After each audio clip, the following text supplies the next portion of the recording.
comment repartir en France? C'est effectivement une question quand on voit les chiffres que nous avons, c'est-à-dire une croissance faible, un chômage important et une croissance d'une certaine manière vraiment faible par rapport à la zone euro. Et on va se dire, mais qu'est-ce qui se passe ici? Qu'est-ce qui se passe ici, particulièrement par rapport à nos voisins espagnols qui vont mieux, nos voisins italiens qui commencent à sortir d'affaires, et même nos voisins allemands qui, eux, sont toujours en avance, même si c'est un peu moins fort qu'avant. Comment se sortir d'affaires en France?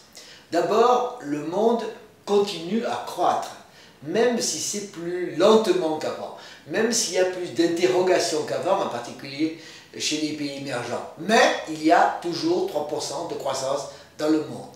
Mais il y a toujours de la croissance en Chine, mais il y a toujours de la croissance aux États-Unis. Donc le monde ne se ferme pas. Deuxièmement, il y a ici en Europe quelque chose qui nous aide toujours, qui est la politique monétaire. Et cette politique monétaire, c'est la base globale pour avancer, étant entendu que le taux d'intérêt, grâce à ça, sont peu élevés et resteront peu élevés. Et en même temps, il y a un marché qui se développe et qui s'étend. Donc, la base de départ, c'est une politique monétaire et le monde est en train de se développer toujours, même un peu plus lentement qu'avant, même avec des interrogations, même avec des questions. Comment, en quelque sorte, jouer notre carte?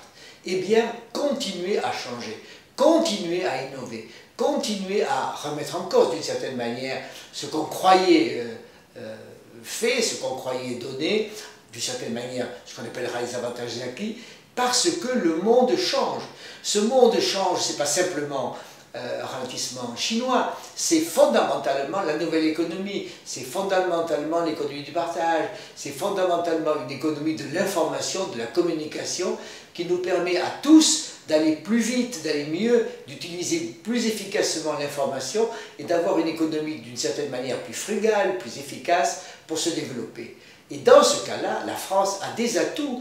La France est un grand pays de la logistique, est un grand pays de la beauté, de l'efficacité de la marque France, est un grand pays de l'innovation, de la recherche, des big data, des économistes et des matheux. Et donc nous avons effectivement, par rapport à ce nouveau monde qui s'ouvre, pardonnez-moi, des possibilités considérables et des jeux à jouer. Surtout, ne partons pas battus, surtout comprenons que le monde actuellement continue d'évoluer, que nous avons une base de départ en Europe qui nous aide et une base considérable aussi en France pour continuer à avancer. Les 1,5% de croissance, 1,6% ne sont évidemment pas suffisants. Nous avons à avoir plus de profits, bien sûr, pour investir davantage, à la fois en machines et en capital humain. Et c'est comme ça que nous en sortirons.